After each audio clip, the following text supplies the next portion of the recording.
Greetings, adventurers. Today we'll be going over a Crusader Condemn speed build. We're using the Akkhan's Addendum in the setup, giving us huge utility. One of the smoothest speed builds I've had the pleasure of playing to date as far as Condemn is concerned. I have also seen some of my best clears with this build, surprisingly not using Furnace. So this build has been through many iterations at this point, so you may have seen a previous version of this build on my channel already, but I hope you enjoy the revisions here today. Just a quick note on my test setup here. Similar to my other builds, I'm running about 1.2 mil sheet, 11,000 strength. I'm running non-ancient weapons with the multiplier here being closer to 700 rather than 800% on the shield. So very low setup, and I'm running GR84s in 3 to 5 minutes with this build, with the clear times typically being between 4 to 4.5 minutes with this setup, which was similar to the Holy Condemn build that used Furnace.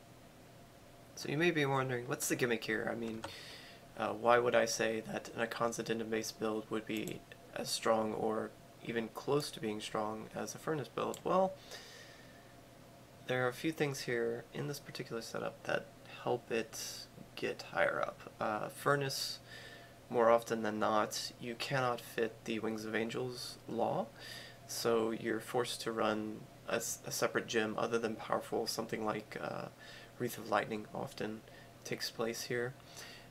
So we have, in this build, the Bane of the Powerful boosting that damage. We also have the Strongarm bracers in this build. Huge component for killing off trash. So you're going to definitely want to be making sure you pull your opponents, especially the elites that you encounter. As long as they can be pulled, try to pull them at least once to proc this bonus and kill them quicker as you're moving through the rift. This build will kill trash insanely fast as compared to the Furnace builds you may have played in the past, which is one of the huge upsides of it, simply because the vacuum, again, pulling in that density, proccing higher area damage, getting those blue elites wrangled, allowing us to leverage those Oculus spawns more often. And again, for this particular build, proccing those Strongarm bracers. So it's huge benefit. Also acts like a minor defensive mechanism because enemies don't necessarily focus on you immediately. So huge synergy between the vacuum, the Strongarm bracers, and the higher cooldown in this setup. And one of the big things here is that the Akkhan's Addendum gives us that extra rune on the Akarat's champion, of course. So we're running the Prophet. It gives us the Prophet and the Embodiment of Power rune. The extra toughness and the second life.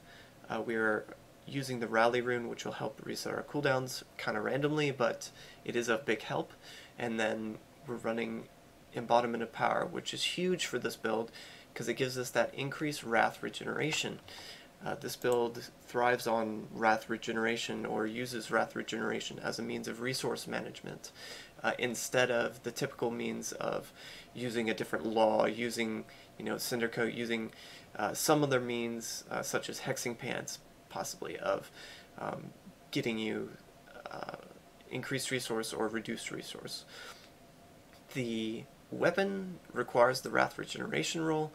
The shield has been modified since the last iteration, so we no longer want wrath regen there, but you do have the option for RCR on shoulder in this build, which is pretty cool. Not that it's required, it's just an option now.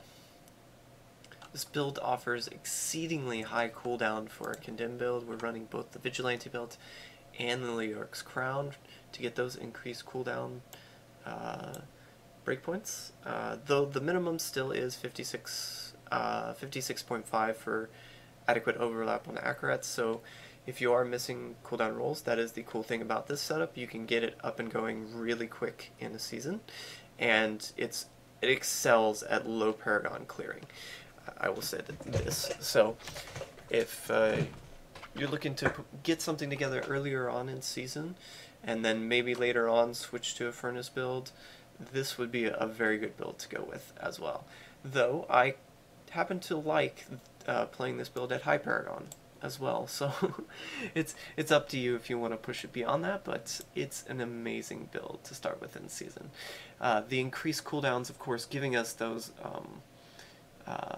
higher uptimes on our Laws of Hope, Wings of Angels, allowing us to walk through enemies, giving us that minor shield, giving us some life per second, close to 90% uptime on this ability with the increased cooldown of this build. Of course, this does benefit having Iron Skin available more often, giving that extra defensive layer, and also decreasing the time required between your provokes, which is one of the main Wrath generation mechanics that you're going to use in this build. Try and cast provoke when you're nearby enemies to gain more Wrath. You're also going to want to manage Wrath by using your primary skill in this build a little bit more often, just to generate that extra 5 Wrath per attack every so often, and also, of course, keeping up your focus and restraint multiplier bonus is quite nice. A couple of swaps that were made since the last iteration. I'm no longer running the Second Life passive. We're now running Holy Cause. And this is for 2 reasons. It gives us that increased damage and also has that life recovery mechanic. The reason I didn't run with this in the build initially was because I didn't feel it was enough recovery alone. That's why in the past I went with the Miranai instead of the Esoteric. But in the long run, using the Esoteric alteration for the increased toughness is going to be better. And I found another means of health recovery. So instead of the Wrath regen on shield, we're now running life per Wrath spent, which is huge on this setup simply because we are regenerating our Wrath from all the Wrath per second modifiers on the build and not using as many Wrath cost reduction rolls. It's huge. So the value of the roll on the shield will be almost doubled because we're not using, for example, the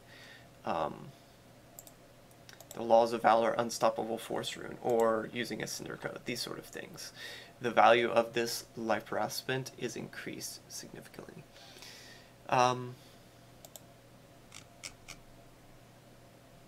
Double Unity, of course, adding that extra layer of defense with the Follower Cannot Die token.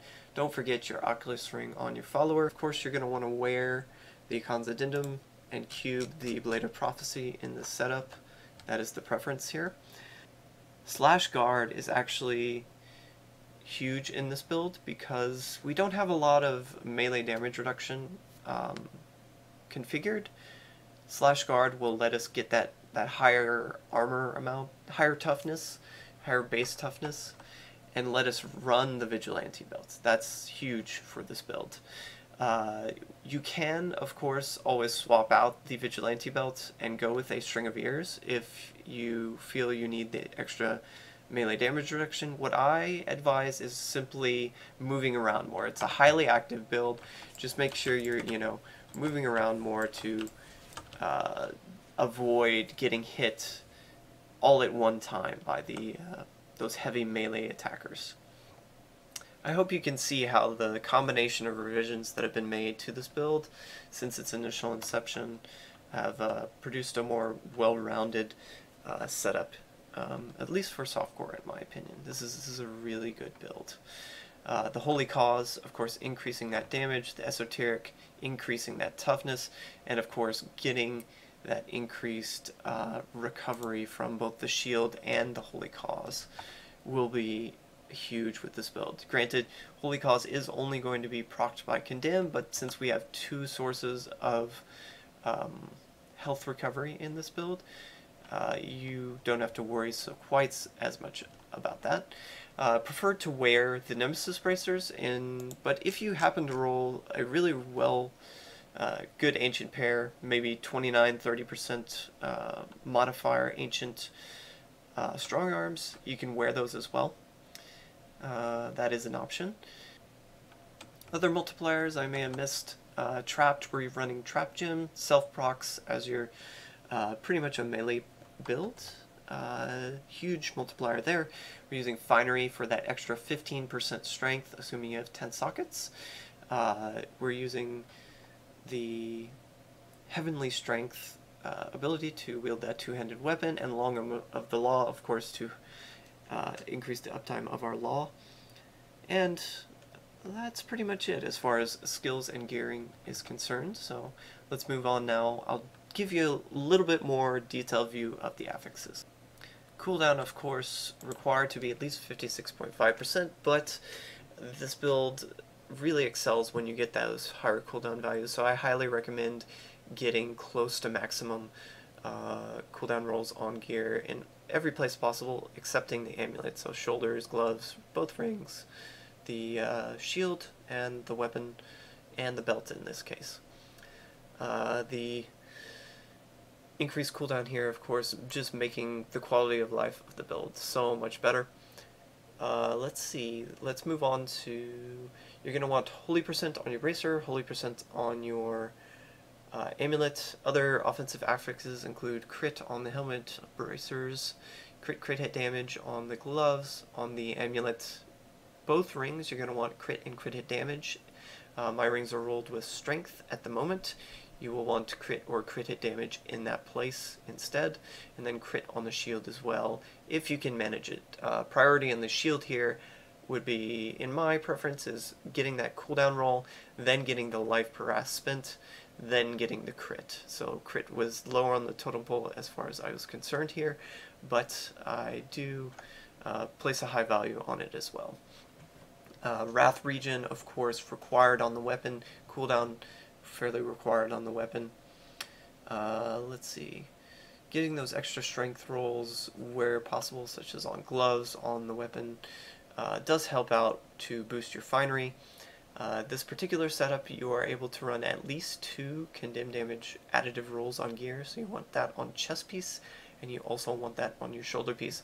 Lower paragon would prefer vitality on the chest piece, but as you gain paragon and can have the option rather to sink points into vitality via paragon, a very good option here is to run strength, elite damage reduction, and then condemn damage on your chest piece, which is kind of a weird configuration. It's something you don't normally see, but would help out in the long run if you intend to push this to, if you intend to augment it and go to higher paragon levels with this build. That is what I would recommend, just to reduce, because of course we already have that 15% increased elite damage and elite damage reduction from the Bane of the Powerful.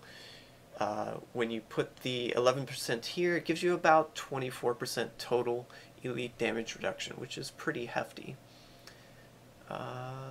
The shoulder piece here is going to be a couple options here.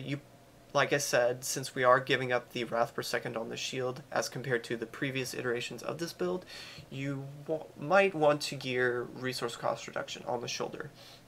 And I would recommend putting this in place of where I have all resist right now, so it would be strength, resource cost reduction, cooldown, and condemn damage. And what that resource cost reduction would do is just make it feel a little bit more fluid on those emptier sort of maps that aren't as dense.